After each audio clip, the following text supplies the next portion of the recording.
to make this video. I saw an article that to me is quite upsetting. How reactionary people are without thinking, and how they really wind up shooting themselves in the foot with being reactionary. And it would be surprising to most people what I'm about to say. It would probably be shocking, probably be iconoclastic what I'm about to say. But it's really totally 100%, if you've listened to me and you hear what I have to say over the years, it's really totally 100% in line with what I always say. So there was an article about a public school somewhere upstate. I'm not sure quite where, if it's like in the Finger Lakes region, Syracuse, maybe more toward Albany, further upstate than where I live. And in this public school, there's a sizable Muslim population, and they requested that for Ramadan, a room should be given for the students to pray. I think that's a totally reasonable request, and they made sure that it would only be in a time when it's between classes, wouldn't disrupt class, and it would be the time for them to pray, because during Ramadan it's expected to pray publicly, similar to how in the Jewish tradition we have an idea to daven with a minyan. So in Islam, they essentially, what I've heard from Muslims I've discussed about this, it's kind of like the idea like B'roiv Am Hadras Melech. Like we say that the more people you have, the greater the power of your prayers. They don't say that they require necessarily 10, but that the community should come together to pray. And in Islam, it's considered to be praiseworthy to do so every day, all year long, for all 5 prayers, and more of a requirement on Friday for the Jummah prayer. But also during Ramadan, since they seek to be more pious during Ramadan, they will pray. They will seek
although one is less wrong than the other. One is the one that's less wrong. They're only wrong because they don't have all the information, and quite often people will just read a headline without reading the whole article. The less wrong side is what we would call the right-wing side, who perhaps have some bigotry against Islam in particular, but they feel that like this Islam is being treated different than other religions. The simple answer is the school made it clear that any group, religious or not religious, that would make a request to congregate for whatever peaceful reason among the student body would be at a time that doesn't disrupt classroom time, would be granted the same exact courtesy. And so that answer is solved. Now some people are saying, well, then the Christians and the Jews and the Hindus should go and ask for it. There's no reason to necessarily. You want to, you can. I don't think they should go out of their way to do it just for reactionary purposes. But if they have a reasonable reason to do so, absolutely. And I think that would be beautiful. The other side is the more nefarious side, which is the anti-religious side that erroneously attributes the idea of separation of church and state in a way that's not meant to be. And this has to be understood. Now, again, I'm not talking against people who are skeptics, non-believers, atheists, agnostics, but who respect others and who are willing to just as we give them the same courtesies, they give us the same courtesies. A generally libertarian approach that is okay with everybody, as long as you're not attacking me. And you know, essentially, the right should embrace classical liberal ideas, libertarian ideas more and more, and they have been, you know, but it should be, meaning that, and that's the kind of the wall of separation between church and state, meaning we don't have an official state religion, but also within ourselves, meaning, yes, we have certain religious beliefs, but we're not necessarily imposing them on everybody else. But we don't want them to impose things against us. So, meaning this whole story about, you know, stories like baking cakes, you know, for same-gender weddings, which is different than saying we don't serve that kind around here. That I can understand why that would be distasteful to say, well, we don't serve your kind. But no, someone who they knew for a long time was had a certain lifestyle, and they were customers for a long time, but for whatever reason, according to their sincerely held religious beliefs, they didn't want to do anything to help specifically to celebrate something that was against their sincerely held religious beliefs, participate in something of their sincerely held religious beliefs.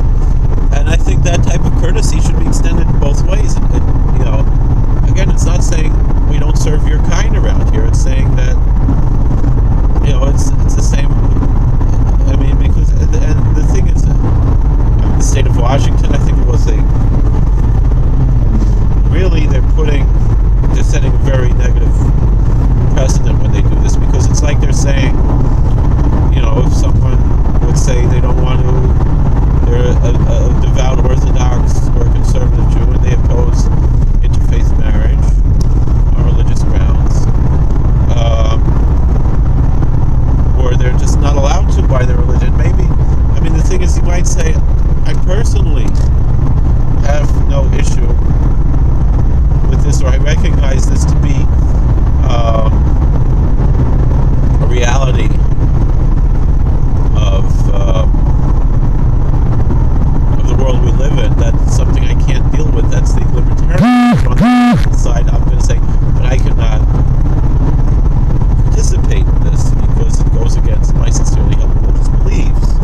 Jefferson, and so forth are more in line with today's conservative movement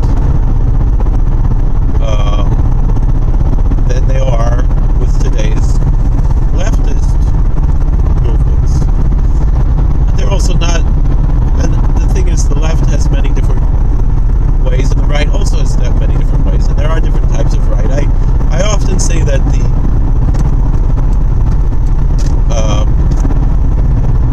American right and the European right are two different rights, meaning the European right is more with what they call in America the alternative right, as opposed to, even though there are certain aspects of within the alternative right that are worthwhile, but for the most part, what I embrace is the libertarian view of the right, meaning, yes, I personally have very sincerely held about religious beliefs. It's nothing personal against people who have different beliefs and different lifestyles and different practices. I wish them well, I really do, and that's also, for me, part of my religious devotion, if not an aspect of my religious belief. But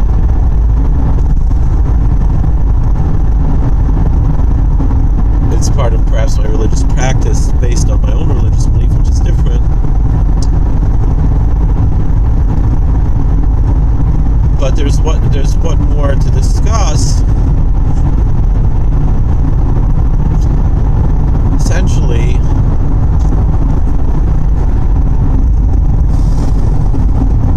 the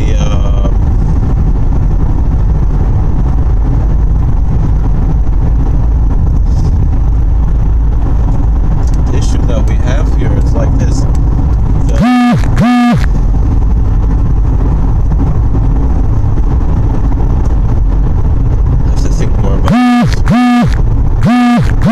How do we balance this? Meaning, can we, and the right really should be embracing Muslims. First of all, we have so much in common. But the left wants to wipe out all religion. And the only reason why many people on the left try to embrace Muslims is because it's counter to Christianity in their minds, when in fact it really isn't. There's the Abrahamic religions, with our differences, have much more in common, and really should be united against this common threat of the extreme left that seeks to destroy everything that's religious.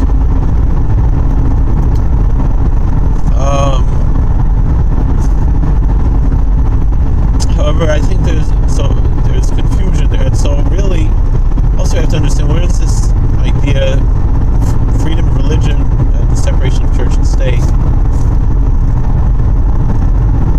What did Jefferson mean when he spoke of the separation of church and state? That's not in the Constitution, but it's been interpreted as a source for the constitutional idea of the Establishment Clause. What does it mean? Well, it means just what it says. It doesn't. Jefferson was careful with his words. He didn't say that there's a separation of religion and state. He never said there's a separation of God and state. He never said there's a separation of things of the spirit or things of the supernatural and state. There clearly cannot be, because the establishment of states and the flaws of the rule of law is firmly rooted in spiritual and religious traditions. I mean, in Congress, in the Capitol building,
why they killed the socialists too? Well, because quite often when two people are so similar, they fight more.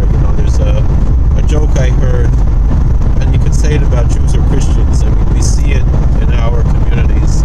I heard it being spoken of Christians, but we see the exact same parallels in our communities. That essentially it goes like this. It was a fellow, he saw someone who was about to fall off a bridge, and he saved him. He lifted him up. He said, "Oh, friend, are you religious or are you an atheist?" He said, "No, I'm religious." He said, "Oh, are you a Jew or a Christian?" He said, "I'm a Christian." "Oh, me too, me too." "Are you Catholic or Protestant?" "I'm a Protestant." "Oh, me too, me too." Which denomination? "Oh, I don't know, let's say Episcopal." "Oh, me too, me too."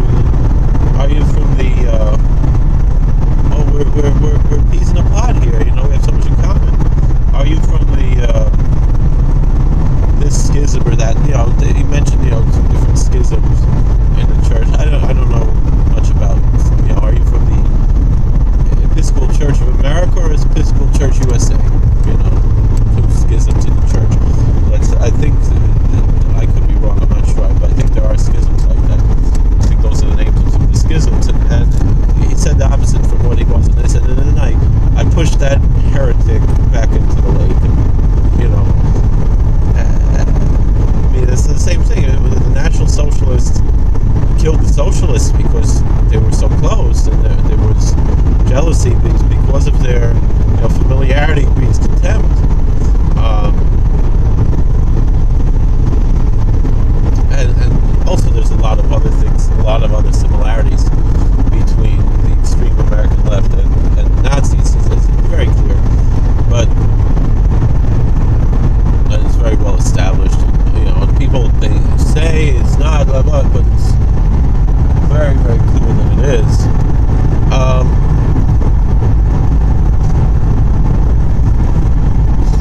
So what exactly are we talking about here? What exactly?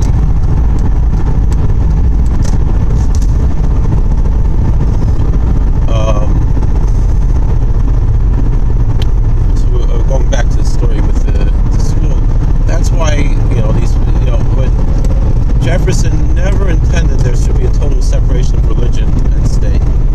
And also the Establishment Clause is specifically, I'm talking about the federal government. It was only applied to state and local governments much later in history when the Supreme Court was already, FDR tried to pack the courts. He wasn't able to so quickly, but he stayed in office so long that he essentially was able to do so, and the repercussions damaging America ever since then. And one example is that the Supreme Court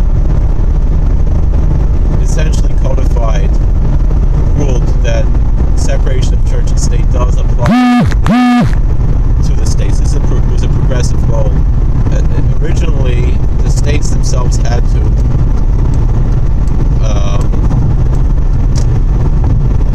and I forget what this they call this, that essentially the Supreme Court was pushing that the rules of the Constitution apply to governments other than the federal government, which the 10th Amendment essentially, that's the whole point against it, meaning that the rights that the federal government lacks are given to the state governments, the local governments, and to the people. So really there's essentially nothing wrong that a state could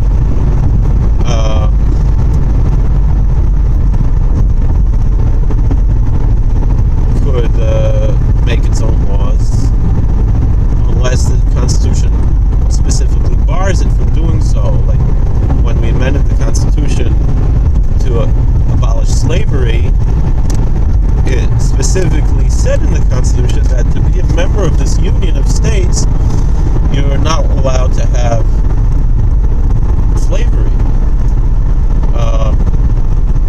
But it never said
just like halachas to Judaism, like canon law is to Catholicism, like the word of wisdom is to the LDS,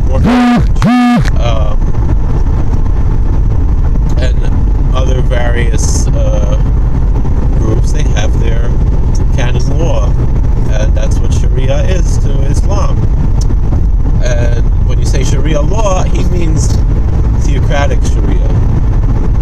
He means that Sharia finding itself on the books of civil law, which works for some countries, but is not what works for America, and which is the reason why many Muslims seek to come to America to escape those theocratic regimes. And again, I think President Trump said quite eloquently when he went to Saudi Arabia, he's not seeking to change them for who they are. He wants to partner together in what we can partner together for. He's not even seeking to eliminate their theocracy.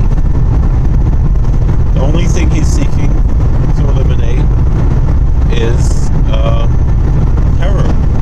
Is anything, meaning if they want to have even blasphemy laws on their books, it's not my job to tell a Muslim country that they have to take their blasphemy laws off their civil books. I mean, even some of the most moderate Muslim countries have blasphemy laws. Indonesia is known as a haven of moderate Islam. It's the largest Muslim country in the world, and yet they still will fine people and jail people for blasphemy.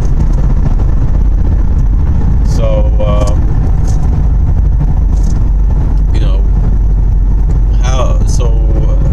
but that's none of my business.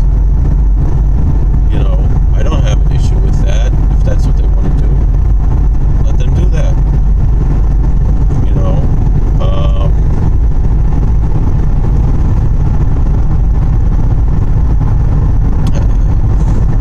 So I think and the same thing, if people want to dress a certain way and have a certain lifestyle, we shouldn't be stopping them, and we shouldn't be discouraging them. We should be celebrating that.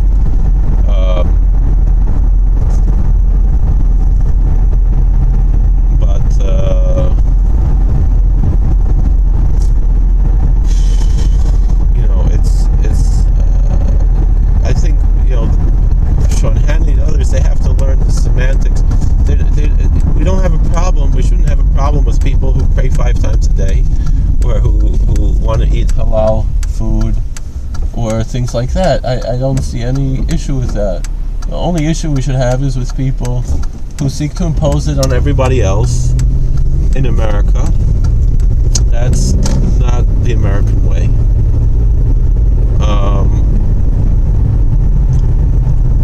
And with anybody who seeks to harm anybody else, no matter what their religion is. In other countries, they have their laws, and really, even to the point of execution, it's really within the right of every government, according to Jewish law, to decide what they want about executing criminals. But in America, that's not how it is, and it is still. Each state has its laws of how to who do they execute, whether they have a death penalty or not, and the state has that right. It's part of government.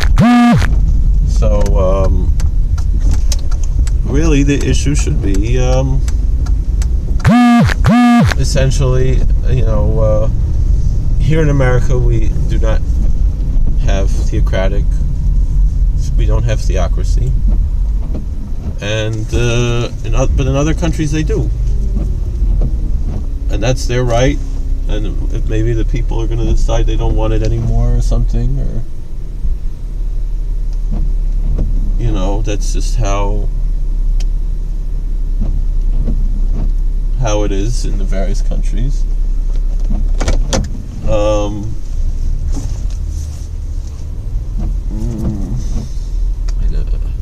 didn't do a very good job parking here. I really want to park here. It's going to be easier. That's just how it is. Well, and I think that should be the answer we have. All right, well, thank you for watching. Please like, share, and subscribe. I'm not sure.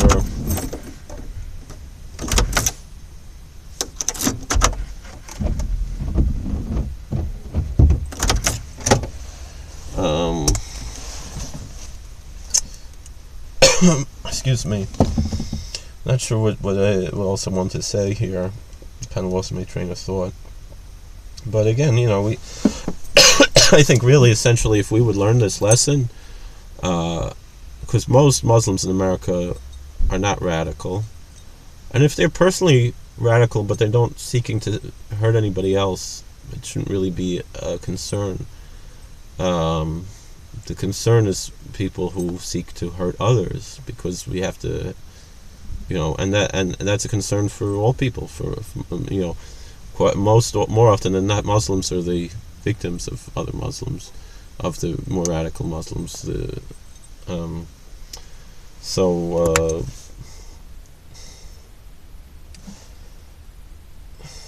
But I think really that Muslims, Christians, Jews should all be united for the things that we share in common, for the goals that we share in common, and the world will be a much better place then. I'm not saying we drop our different religions, but we still worship in our own places, but we can be united on our shared goals. But right now, the main goal that we have to focus on is freedom, because the Democrats are just trying to destroy that whatever they can. Thankfully, we have a president who's standing up against them, but their attacks on him are just so relentless and frightening, and everything that they say about Trump is really them. It's like the kettle calling the pot black. It's I don't know. Well, thank you for watching. God bless you. Please like, share, and subscribe, and look forward to talking to you.